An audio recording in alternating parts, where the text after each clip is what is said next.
अस्सलाम वालेकुम फ्रेंड्स, मैं हूं वकास और आप देख रहे हैं लर्निंग फॉर हेल्प।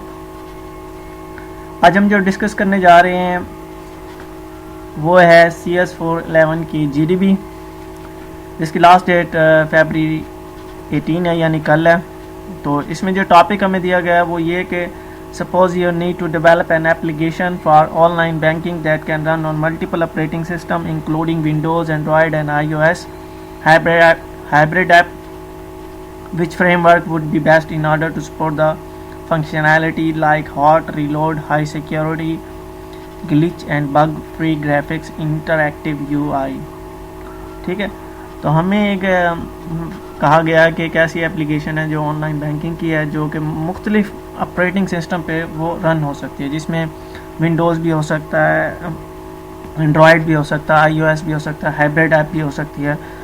तो हमने बताना है कि इसमें से कौन सा फ्रेमवर्क जो है बेस्ट रहेगा, जिसमें ये फंक्शनैलिटी होनी चाहिए, हार्ड रीलोड होना चाहिए, हाई सिक्योरिटी और glitch and bug free graphic. तो हमने लॉजिकल रीजनिंग भी देनी है, उसके प्रोज ऑन कॉन्स भी हर एक फ्रेमवर्क के हमने बताने हैं।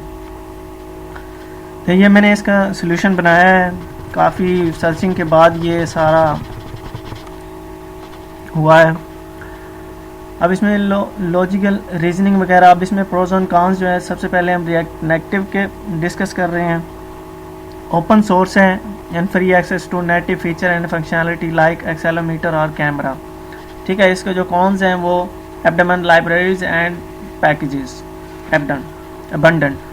उसके बाद जो प्रोज हैं, इसके इजी टू लर्न है, लेस कोड है और लेस कॉस्ट है। जबकि जो कॉन्स है, frequent update are pain in the ass, high quality native like user interface. ठीक है जी, reactive native struggle with complex animation and transitions. अच्छा, हार्ड रीलोड को भी ये सपोर्ट करता है, मतलब जो कोड है उसमें जो चेंजिंग होती है वो फौरी उसमें सारा हो जाता है। Navigation is nothing like native one. इसी तरह large and supportive community, react native is an open source project, so everyone including developer and companies can use it freely without any cost. ठीक है जी। जबकि जो इसका कॉन्स है, react native does not ensure security for third party plugin. ठीक है, तो security का इशू बन सकता है थर्ड पार्टी प्लगइन के लिए। अच्छा, ये मैंने ना हर तरफ से सर्चिंग वगैरह करके ये मैंने अपना व्यू बनाया है। ठीक है, तो इसमें ये वेबसाइट भी मैंने यूज़ की है, काफ़ी वेबसाइट की हैं, लेकिन ओवरऑल मैंने जो निचोड़ निकाला वो इनका कि जो ज़ैमरिन है वो बेस्ट है। वो कैसे है अभी हम इसको मज़ीद डिस्कस करेंगे, क्योंकि जो GDP है इसमें ये काफ़ी बड़ी GDP है, तो हमने प्रोज एंड कॉन्स सब के डिस्कस इसमें करने हैं। ठीक है जी। अच्छा, जो ज़ैमरिन था ना, उसमें पहले नहीं था हार्ड लोड, यानी कि इनिशियली इसमें हार्ड लोड शामिल नहीं हुआ था, लेकिन बाद में इसमें शामिल हुआ। इसमें जो सपोर्टेड प्लेटफॉर्म है, रिएक्ट नेटिव में एंड्रॉयड है, iOS है, वेब एप्स है। एंड्रॉयड इसमें जो है ज़ैमरिन में Android, iOS, UWP, PWF, Mac OS। ठीक है जी। इसमें जो प्रोग्रामिंग लैंग्वेज रिएक्ट नेटिव में यूज़ होती है वो जावास्क्रिप्ट होती है, जबकि ज़ैमरिन में .NET विद C#। ठीक है, रिएक्ट नेटिव को जो क्रिएट किया गया था वो फेसबुक ने, जबकि ज़ैमरिन को माइक्रोसॉफ्ट ने। ठीक है, इसके प्रोज एंड कॉन्स हैं, ये मैंने इस फाइल में लिखे हुए हैं। ठीक है जी। उसके बाद इसी तरह प्रोज एंड कॉन्स जो हैं अब हम डिस्कस करते हैं ज़ैमरिन के। ठीक है जी। जो ज़ैमरिन है, फुल हार्डवेयर सपोर्ट है, कैमरा, GPS। ठीक है, जो कॉन्स है, familiar with platform specific code might be needed. इस तरह जो कंपैटिबिलिटी है with MVC and MVVM architectures, minimal community support इसका कॉन्स है। इसी तरह complete development ecosystem, C#, .NET and Visual Studio. ठीक है जी। Not a great choice for apps with complex UI।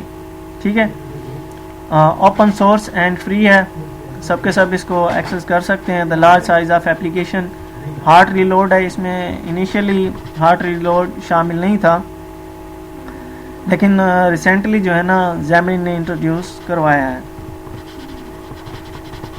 ठीक है जी।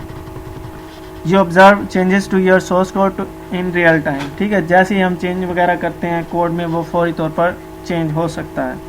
यानी कि हो भी जाता है। The addition of hot reload improves and accelerate the developer experience, enabling you to spend more time perfecting the nuts and bolt of your Xamarin application। इसी तरह जो एक और है वो simplified maintenance, the Xamarin component store which provides a lot of component। ठीक है जी। UI development is time consuming and not mobile friendly। इसी तरह जो Flutter है, Flutter को भी मैंने इसको अच्छे से यानी कि हर तरफ से इसको देखा है। तो उसके बाद प्रोज एंड कॉन्स। ठीक है जी। अच्छा, जो फ्लटर है, enable you to make instant changes in the app which is good and when it comes to fixing bugs. ठीक है जी। यानी कि जो इसमें एरर वगैरह आते हैं, जो बग होता है उसको ये जल्दी से ठीक करता है। The apps made with Flutter tend to be weighty ones, यानी कि हैवी हो सकती हैं वो। Flutter based apps are very smooth in their performance with makes for great UX। इसी तरह Flutter based apps are not supported by browser as of now। This means no web apps। ठीक है, इसमें web apps वगैरह हम इसमें नहीं बना सकते। ठीक है जी। इस तरह जो Flutter है with a single code base, quality assurance and testing usually takes much less time। यानी कि इसमें जो टेस्टिंग वगैरह होती है, QA से रिलेटेड और टेस्टिंग से रिलेटेड जो भी चीज़ें होती हैं उसमें कम टाइम खर्च होता है। जबकि जो फ्लटर है, while Flutter is popular, it has not been around long enough to have a huge resource base। Therefore your team will need to write a lot of stuff from scratch। यानी इसके लिए बहुत ज़्यादा हमें काम करना पड़ेगा, ज़्यादा कोड लिखना पड़ेगा, इस तरह की इसमें हो सकता है। Developing in Flutter is very fast and efficient। यानी कि इसमें जो डेवलपिंग करना होता है ये होता तो तेज़ है, ठीक है, एफिशिएंट भी होता है। Dart is not a popular language. ठीक है, डार्ट एक लैंग्वेज है, ये एक इतनी मशहूर लैंग्वेज नहीं है। If you want to work with Flutter you will have to learn how to use it. यानी अगर आप फ्रेमवर्क फ्लटर यूज़ करना चाहते हैं तो फिर आपको ये लैंग्वेज इस्तेमाल करनी आनी चाहिए। तो फ्लटर के बारे में जो रीजनिंग है या जो इसका इंट्रोडक्शन कह लो या कुछ भी। After acquiring Flutter, Google added this feature. A great addition to possibilities of Flutter is the app builder, which is basically a tool build an app like you would build a Lego house। ठीक है, the tool provide you with features you can mix and match to build your own app very quickly, which can extremely helpful in prototyping। इस तरह जो React Native है, just in time JIT compilation is available for Android but not for iOS। ठीक है, जो compilation है वो Android के लिए होता है लेकिन iOS के लिए अवेलेबल नहीं होती है। Since Apple prohibit executing dynamically generated code on its devices. ठीक है, तो एप्पल वालों ने इसको यानी कि मना किया हुआ है इस पर। उसके बाद Xamarin है, because as mention above JIT compilation is not available for iOS। Xamarin has an even better alternative called AOT, ahead of time. ठीक है, तो JIT जो है इसमें एंड्रॉयड में तो अवेलेबल है लेकिन iOS में अवेलेबल नहीं है, रिएक्ट नेटिव में, लेकिन इसमें अवेलेबल है Xamarin में। ठीक है, उसका जो अल्टरनेटिव है उसको हम कहते हैं ahead of time compilation. If code compilation were the only factor when deciding which framework to choose, both Android और iOS developer would choose Xamarin।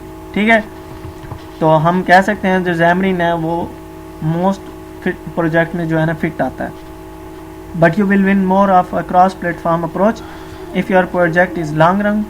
React Native is great for MVPs and project with heavy interactivity, but if you expect it to be loaded with performance-hungry features, most probably we will recommend to skip it in 2021 and 2022. So, after all logical reasoning and discussing pros and cons, in my point of view, Xamarin is a better than among all of these। ठीक है, तो Xamarin जो है ना इन सब में best है, जो मेरा पॉइंट ऑफ व्यू है। ठीक है, हर एक का अपना हो सकता है सर्चिंग की बेस पे या वैसे यूज़ करने के इस्तेमाल, लेकिन मुझे जो Xamarin है वो सबसे बेस्ट लगता है। तो ये थी आज की GDB का सॉल्यूशन CS411 का। उम्मीद है आपको ये वीडियो पसंद आई होगी, तो दोस्तों के साथ शेयर कीजिए और मेरे चैनल को सब्सक्राइब करना मत भूलिए। तो थैंक यू फॉर वॉचिंग। अल्लाह हाफिज़।